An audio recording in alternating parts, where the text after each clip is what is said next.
Everyone, this is Mr. J. I'm currently in my car, as you can see. It's Thursday, November the 5th, 2024. Today's news is definitely B for bad. We have a very scary AI picture here. Look, it's Korea, but it looks like it's empty except for some old people there. What could the news be?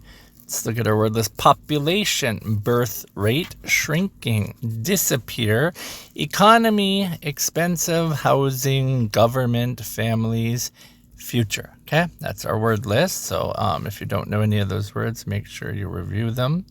South Korea could be the first country to disappear because of its shrinking population. So that's scary. South Korea might be the first country in the world to disappear. It has the lowest birth rate in the world, right? And by 2072, millions of people might be gone. Entire towns, wow, entire towns could be empty. This problem happens because life in South Korea is expensive and housing costs are high and people work long hours. And young people are choosing not to have kids, right? It's expensive and I guess troublesome. Even though the government has spent a lot of money, they spent lots of money trying to fix this, things are not getting better.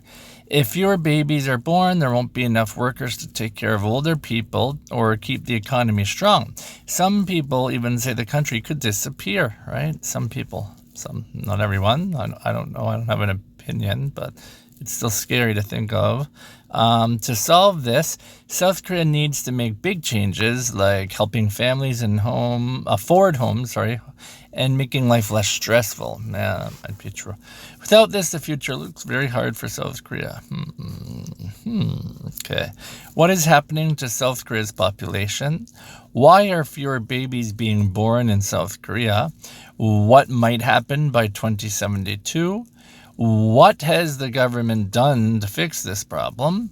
And what does South Korea need to do in order to fix this issue? Those are our questions for today.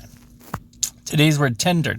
Maybe you know the first meaning of tender, right? Which is a nice tender.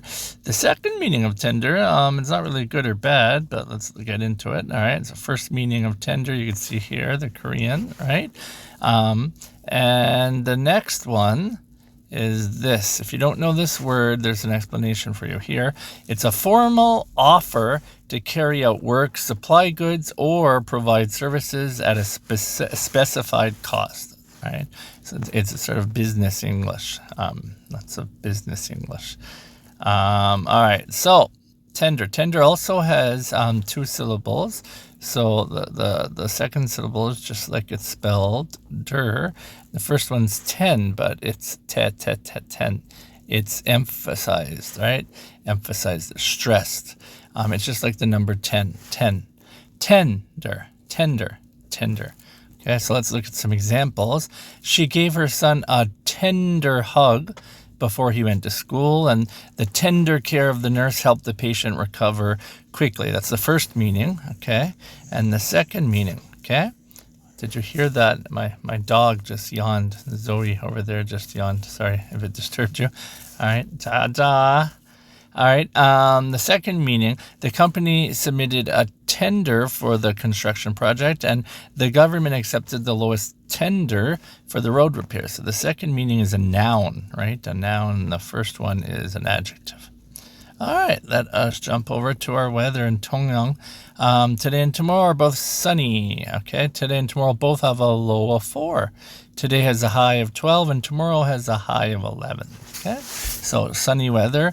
We talked about tender, and we also talked about the bad, sad, scary news that Korea might disappear someday if Koreans don't have more babies, or other solutions. I don't know, immigration maybe, like Canada. We'll see. Anyways, I hope you guys have a good day, and we'll see you next time. Bye-bye.